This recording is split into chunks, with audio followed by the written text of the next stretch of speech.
Well, hi there, food friends. It's Kevin. Hey, I'm Ralph behind the camera. And welcome to Cavalcade of Food.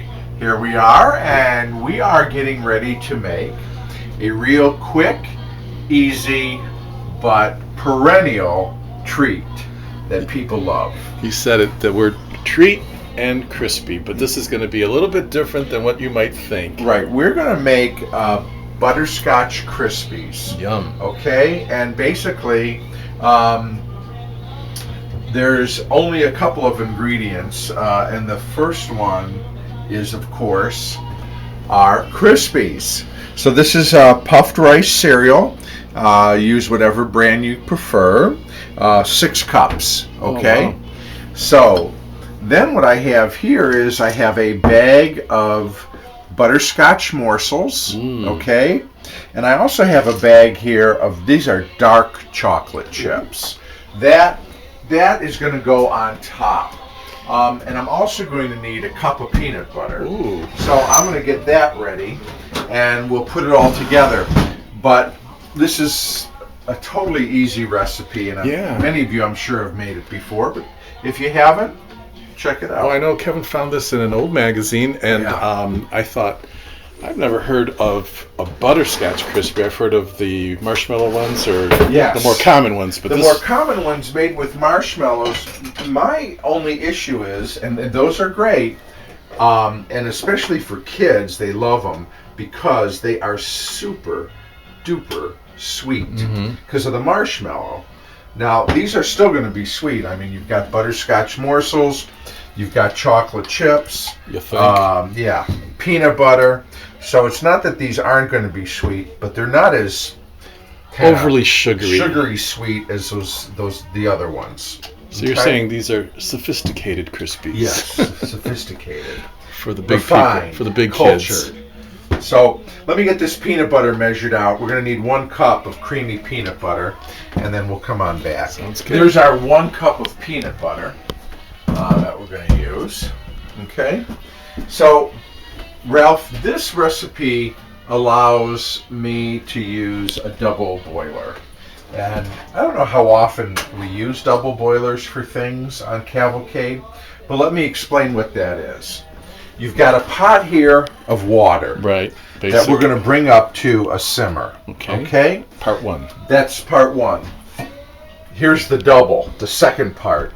This goes over the boiling, the simmering water, and creates sort of an indirect heat. Indirect heat. This is a way to not burn things that can be easily burned. Oh, I see. Okay? That need to be cooked with an indirect kind of a heat. Now, when you're making a double boiler, there's a couple things to keep in mind. 1, your bottom pot, you want to have enough water in there to create, steam and the heat so that it will transfer to the upper vessel. But you don't want so much water in there that it actually comes in contact with the bottom of the pan. I was going to ask you about that. So you want the steam to be doing the heat. So it's important that the water isn't actually hitting the top. Exactly. Now, this is a match set. This is a Farberware, an old from the 60s intended for 70s. Double boiling. Yeah, intended. This pot was made to go fit exactly in that pot. Now, if you don't have a double boiler that's meant to go together, now the water's come up to a boil. I'm going to turn it down so that it just simmers. You can make one. You've got a saucepan, and take a glass bowl, okay, and do this. You just made a double boiler. Voila. Okay? It's okay if you don't have the exact thing. You can easily make one with a bowl. Just make sure that it sits into the saucepan. So what we're going to do first is we're going to melt our entire package of butterscotch morsels and our 1 cup of creamy peanut butter. Okay, there we go. And I'm going to put that in there. Plop. Okay. So could you use chunky if you wanted? Yeah, I guess why not? If you wanted some little bits of peanuts in there, but we like creamy. Creamy is nice. So it won't take long once this sort of gets up to boiling here. Now, you could also do this, it's already melting. You could also do this in a microwavable bowl. But if you use a microwave, be very careful, because it can these morsels can burn easily. So you want to do it in sort of short intervals, maybe of 30 seconds, to make sure you don't burn the morsels if you're going to use a microwave. I like the double boiler method. Okay, so what's the heat on now? Just at a low boil? See? Oh, it's at a boil. Simmer, I guess you would say, or a low boil. And just enough, because it's heating the bottom of this pan to melt the chips and to melt the peanut butter. And you can imagine if you were doing that directly on the heat, this stuff would get really it would burnt almost. Yeah, it would melt too fast, and because there's so much sugar, especially in those morsels, right? It could the chance of burning is too high. So we're just going to use the double boiler, let it do its thing, and we'll come on back. Now I will, in the meantime, get my 9x13 pan ready. We're not baking anything. This is a no-bake. Oh, really? Right, treat. This does not go in the oven, but we use the 9x13 to form. Gotcha. Okay, and I'm going to give it just a quick spray with some non-stick spray to just make sure that once the Crispies kind of settle in and firm up, they don't stick to the glass pan. And you know what? I can actually hear them popping. Can you? That cereal. I thought I did. Maybe it's my imagination. It's alive. No, I'm trying to. I swear I was. He swears he hears those things popping. Kevin thinks I'm losing my marbles. He's losing it.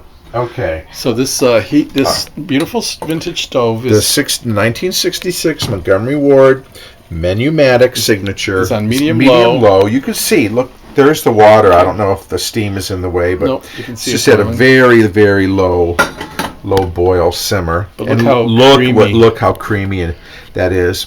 Nothing burnt. Nope. And this was. You know what? It took about 5 minutes? I imagine maybe? If I was doing this without knowing what I was doing, my spoon would get very sticky and clumpy. Now, what are you using to keep using that a from silicone happening? spatula. Okay, so that's important. And this is the one, when you've got something like this, you need a spatula because you're always scraping.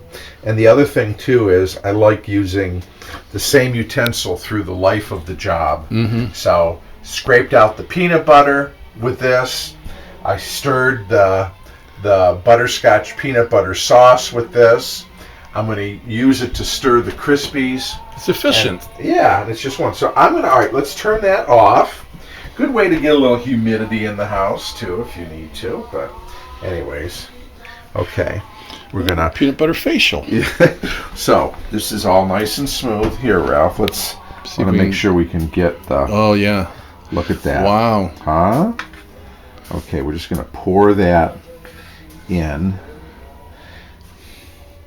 And again, another reason why the silicone spatula comes in handy is you don't want to leave any of that behind, do you? No, that's all.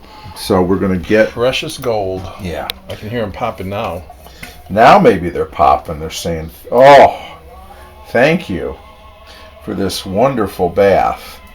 All right. So, now, again, we don't want to crush up the... boy. You knew that was going to happen, right? Yeah. We don't want to crush up the Crispies, so we're going to just use a folding method. So a slow turn with one hand and with Turn the other bowl hand with one hand. And mix with the other, but slowly and carefully. Get them all nicely coated. And I have to mention, too, when he had the butterscotch and the peanut butter melting in that double boiler. Double boiler, that's what it's called. Sure smelled good. So. And now it smells good, too, because it's all incorporating in there. And yeah, I'm gonna keep on here. So is this exactly the recipe you found in an old magazine, or did you add the peanut butter, or...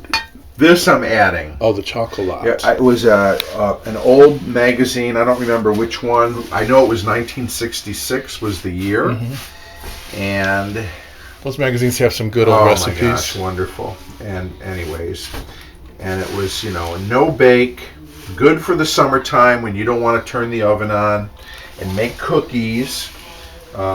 Anyways, there it is. Okay, so now I've sprayed my pan with nonstick spray, just a very light coating. Back in '66, they wouldn't have sprayed it. They wouldn't have had that. Maybe they would have buttered it. Mm-hmm. Yeah. So I'm going to turn this out. Oh, so the chocolate morsels are just going to go on top, I'm imagining? Go on top. Oh, so it's like a little light chocolate touch, not incorporated completely into the whole mixture. Now, you could use a little smaller pan if you wanted thicker pieces. Okay. Obviously, right? Right, but these are so rich and sugary, as you said, or just the right amount of and depending on how many mouths you have to feed, if you want to make sure you get a couple dozen pieces, then you'd want to use a bigger pan to be able to cut more. Mm-hmm. So what we're going to do is I'm just gently, because I'm just trying to make this even, using my spatula to pat it down. And even if at first it feels like it's clumpy or lumpy, it seems like eventually gravity and the heat or whatever starts to make it all kind of fit into it out. Yeah. So we're going to just do this. Now, I'm going to set this aside and let it cool, because as it cools, it will the sauce will start to harden up and it will hold it together. And then once it's kind of set a little bit more and it cools, then I'm going to work on the top layer. Yum. Which will be our dark chocolate. So you let it cool just in the not in the fridge right now. No, I'm just going to put it over off to the side and let it cool. There? We've got our I've got entire bag of these are dark chocolate chips. You could use semi-sweet, milk chocolate, whatever you prefer. We like the dark chocolate, don't we? Here's how dumb I am when it comes to this. I thought when you said you were going to add those, I thought you meant just kind of lay them on top as is. But no, these are going to get melted. So you're going to do a whole layer of chocolate on top of this, or is it going to be drizzled, or what? Well, what I'd like to do is spread a thin layer of chocolate on top of it.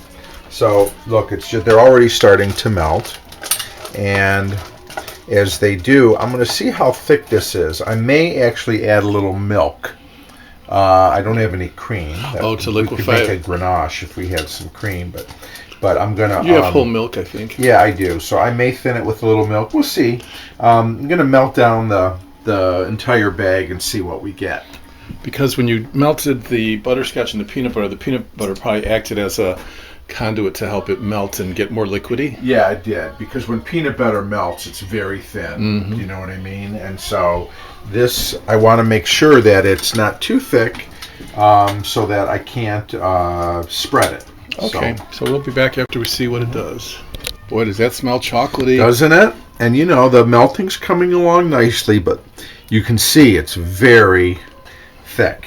Making it a little harder to work with. Yeah, we're going to start with maybe about 2 tablespoons of milk. Whole milk. Okay, and we'll see how that already has an immediate effect on the chocolate.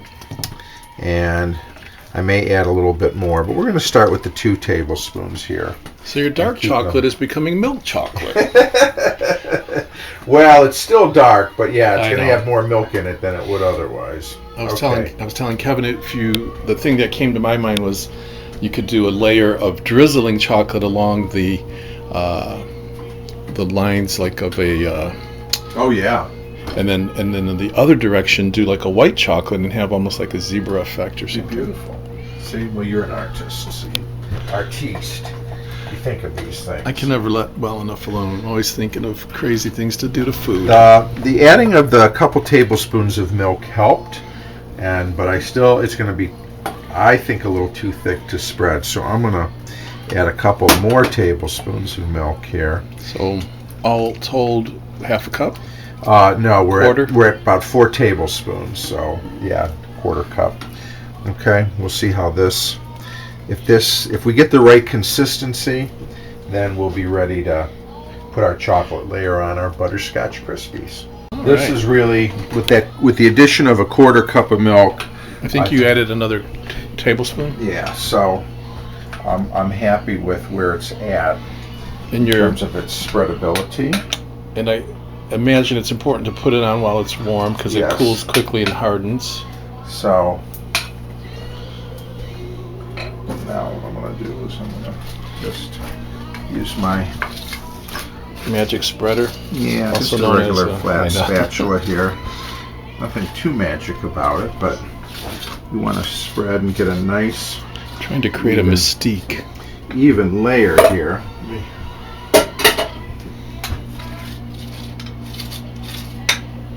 Again, just like the underlayer will harden over time. So these crispy rice treats, or whatever you call them, I've eaten them, of course, like many of you growing up. Haven't had them for a long time, in a long while, but Kevin says he's made them before and has eaten them, of course, growing up. But I had never even considered how they were made. I thought either there was baking involved or you put them in the refrigerator to let them cool. And he says, nope, it's just the sweetness that you're using solidifies after it's been melted, whether you're using marshmallow fluff or whatever. Right. And that just hardens naturally from cool temperatures or room temperature. If you wanted to hasten the cooling process, I guess you could pop them in the fridge. If you wanted, to. But you having made these before, the traditional kind, you've never done that, huh? No, that was a surprise to me. These were, there is a bunch of kind of cookies and sweets that are in the what they call the no bake category. They don't require baking. Yeah. They don't have any eggs or raw ingredients. So this is one of them. So this is doing what you wanted to do as far as the chocolate topping? I just wanted to get it spread nice as evenly as I could across the top, and then we're going to let that just firm up. I got another idea. Yeah? What if you took like crushed peanuts and sprinkled those on top? And they could stick to the chocolate? Right. Well, there you go. That'd be fun. Like so many of the things that we do, there's endless variation. So if you have a favorite version of this treat, share it with us. We'd love to know. Put it in the comments. Okay? So, all right, I'm good with this, and we're going to let that harden up. I'm good with it when it's in my belly. Lick this spatula here. Right. But anyways, we'll see you in a minute. If you think it, you can do it. Yeah. I forgot we had these peanuts, so Ralph had this idea about crushing some salt. That'll give it a salty too, Ralph. Yeah. We had these nice blistered peanuts here that are blanched, and I just noticed that I think that's a fine the idea. chocolate layer just looked kind of lonely, like it needed a little. How's that? And I did lick the spatula, and it was this bittersweet chocolate, which is not super sweet, obviously, because it's bittersweet. And then I told Kevin that's going to go really well with the sweetness of the butterscotch and the peanut butter. Underneath. And now we've got another layer of salty on top. So it's turning into a. This thing's really evolving here. It's evolving right before our eyes. Like we said, it's alive. That's why cooking's so fun, folks. Now, when do we get to eat it? When it needs to cool and firm up. So we have to be patient. Darn. But our patience should be rewarded. All right, we'll be back. All right. So we've given it a good hour. Again, if you were in a hurry, you could put it in a cool spot. Which I most certainly wasn't. But yes, I was. I know. Look, it's coming out nice. Or coming off. Oh yeah, look at that. Okay. So that's why we put a little spray on the bottom. I think it does help. Oh, and then it's with almost the nuts like on the top. It's almost like a cookie bar, or a cookie. Look at that face. To me, it's like a candy bar. Yeah. Almost. It's not a cookie, definitely. You have the crunch. You have the butterscotch, the peanut, the chocolate. I don't know. I know you want to try this. I do. There's one down there with my name on it. right? Oh yeah. Wow. Very complicated flavors in a way. The dark chocolate here actually works well with the sweet Wow. bottom layer of the peanut butter and the This is a winner, chips. Kevin. Yeah, this is good. You could, if you don't like chocolate, you could omit it, but the chocolate layer really adds, don't you think? I do. Yeah. So, all right. Before we start eating the whole pan, so we need to save some for our friends. I'll just say, you know what? Thank you for hanging out with us as we made these little butterscotch crispies, and we hope you had a good time with this quick no-bake recipe, and we look forward to seeing you next time right here on Cavalcade of Food from the Cottage. Bye now. Bye, everybody.